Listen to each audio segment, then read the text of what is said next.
So we've talked about two stages. We've talked about the pre-visit, and we talked about the introductory phase of the visit. We're next going to talk about the social visit, and this takes place about 6 feet from the patient. So we're back here at the door. Now we're going to come in about halfway, the distance halfway between the door and where the patient is. And there's 2 goals that we want to accomplish in this visit. The first one is to observe the patient and see all the medical equipment that's around them, because we don't want to stumble in and kick something that causes great calamity. We want to be aware of where things are so that we don't fumble around. The second part of this social visit is to look for some things that we can use as conversational starters. It might be a picture on the wall.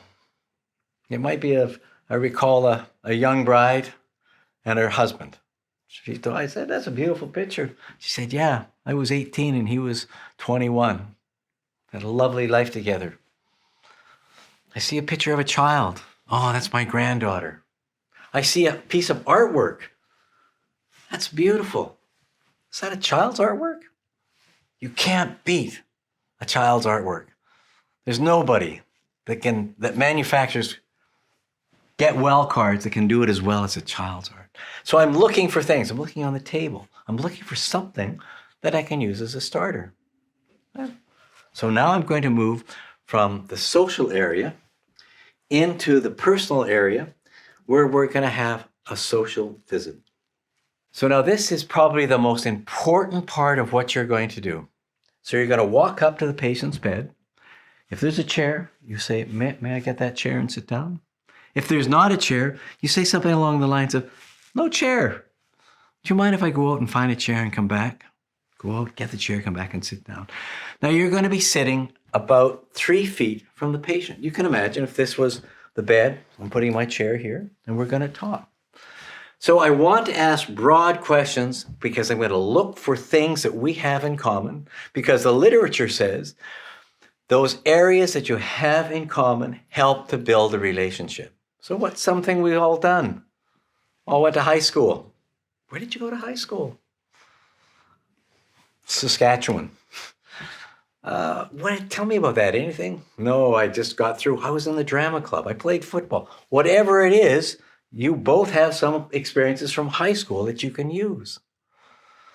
You grew up in Saskatchewan, it sounds like. How did you end up on the West Coast? Or how did you end up in New Westminster? That's a story. You can tell your story too, but really you want to hear about them. I grew up in Burnaby. My dad moved here when he was 18, so you want to find some common areas that you can discuss, build that relationship with the patient. Now, the patient is going to tell you several things. Some of them are going to be very touching. So as your conversation progresses, you may hear things. Because things that they can't tell their family, for example. But they'll tell you. Things that have hurt them in the past and they haven't discussed with anybody, and they want to talk to somebody now. You're there to hear that. So the conversation moves. It gets a little serious sometimes, and you want to be there for that. Because why you're there is to listen to your patient. The most important aspect of the social visit is active listening. Active listening, there's a whole body of literature on how to do active listening. I'll tell you this, and I know this from my studies. If you want to listen to your patient, if that's your goal, then you will be an active listener.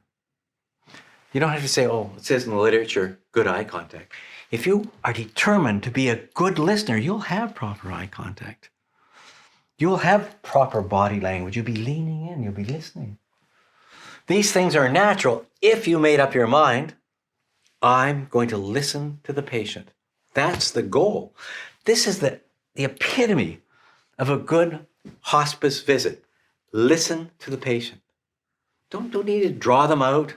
Don't need to make judgments. You need to be there for them. Let them tell their story. right?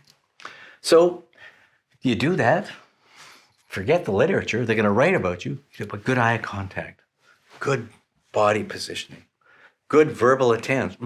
Yeah, oh, ah, right?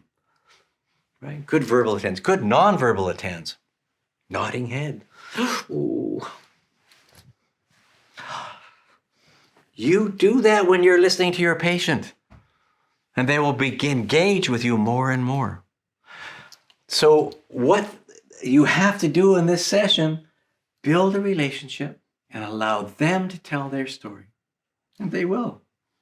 They will, because there's nothing to be concerned about. It's not somebody's going to get mad at them or concerned with them. They will be very open with you.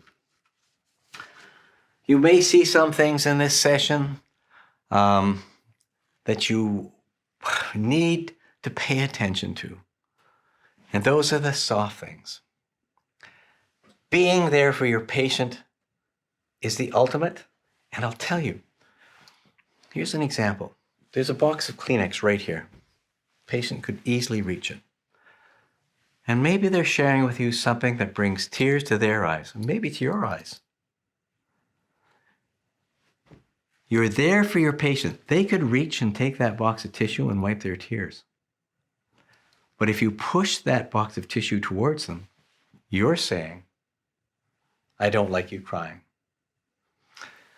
I'm going to end this session by saying, this is a very important part of what you do as hospice volunteers. You allow people to tell their story, and you listen to what they have to say entirely. You listen to their body language. You listen to the verbal usage. You listen to the tears. You're there for them. We'll come back in a minute and we'll talk about the next session.